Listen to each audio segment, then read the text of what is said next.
அன்பர்கள் அனைவரும் நலமா? நானும் இங்கு நலம். இன்னைக்கு நம்ம என்ன பார்க்க போறோம் அப்படின்னு பார்த்தா, குலசேகர ஆழ்வாரால் எழுதப்பட்ட பெருமாள் திருமொழி. வாங்க பார்க்கலாம். வானால் அறுத்து சுடினும் வானால் அறுத்து சுடினும் மருத்துவன் பால் மானாத காதல்.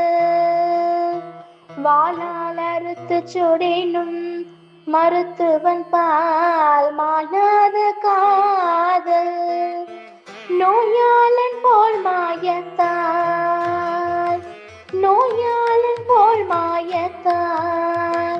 மீளா துயர் தரினும்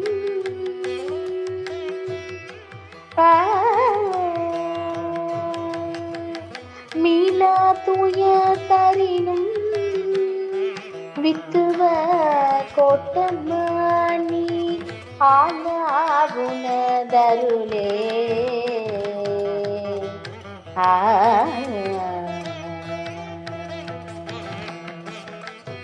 ஆலா உனதருளே பார்ப்பன் அடியேனே. ஆஹா, என்ன அற்புதமான வரிகள்! நம்ம குலசேகர ஆழ்வார் என்ன சொல்றாருன்னா, வாளால் அறுத்து சுடினும்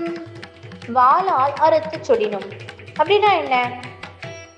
இப்போலாம் டாக்டர்ஸ் கத்தி வச்சு ஆப்ரேஷன் பண்றாளே, அதுதான் வாளால் அறுத்து சுடினும். அதாவது ஆதியிலேயே இந்த அறுவை சிகிச்சையெல்லாம் இருந்திருக்கு அப்படின்றதுக்கு சான்றாவும் இந்த பாடல் அமைய பெற்றிருக்கு.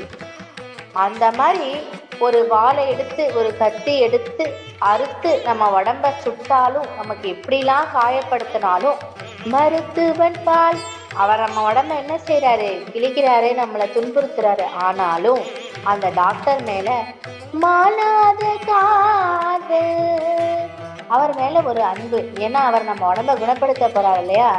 நோயாளன் போல் மாயத்தால் தான் ஒரு நோயாளியா இருக்கிறதுனால தன்னோட நோயை குணப்படுத்துறதுக்காக அந்த மருத்துவர் நம்மளோட உடம்பெல்லாம் கிழிச்சு உடம்புல இருக்கக்கூடிய பிரச்சனைகளை சரி செஞ்சுட்டு இருக்கார் அப்படின்ற நம்பிக்கை நமக்கு இருக்கா இல்லையா?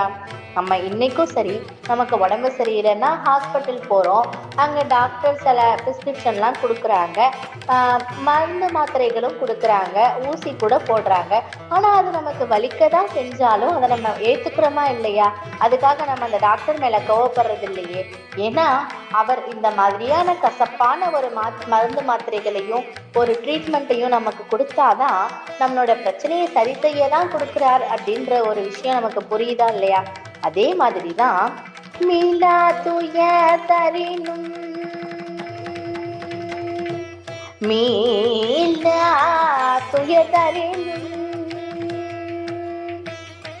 அது என்ன மீளா துயர்?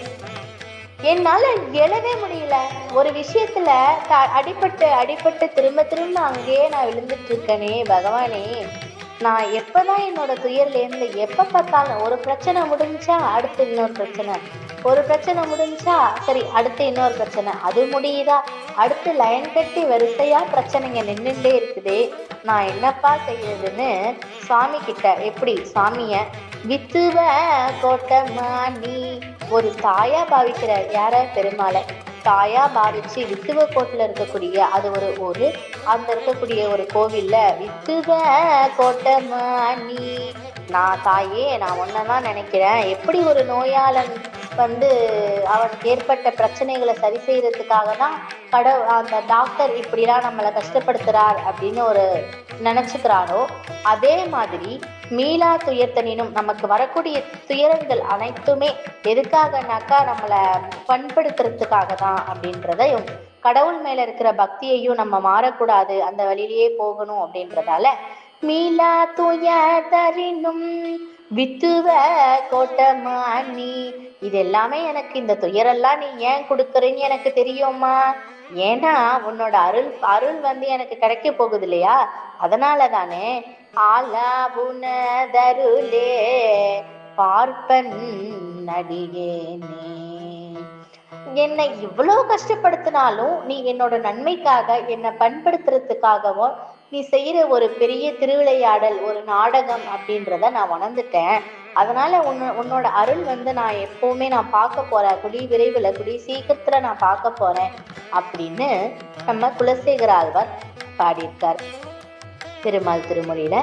அதே மாதிரி நமக்கு வரக்கூடிய துயரங்களையும் நம்ம எப்படி எடுத்துக்கணும் அப்படின்னா, நமக்கு உடல்ல ஏற்பட பிரச்சனைக்கு மருத்துவர்கிட்ட போய் மருந்து சாப்பிட்டா சரியாகுது இல்லையா, அதே மாதிரி நம்ம வாழ்க்கையில வரக்கூடிய ஒவ்வொரு பிரச்சனைகளும் தானா சரியாகிடும்.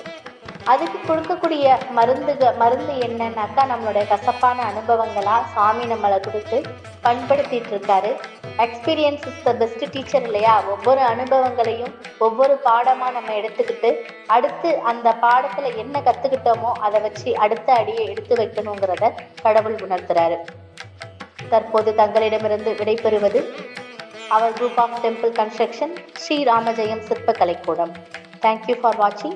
Please share and subscribe this channel. Thank you.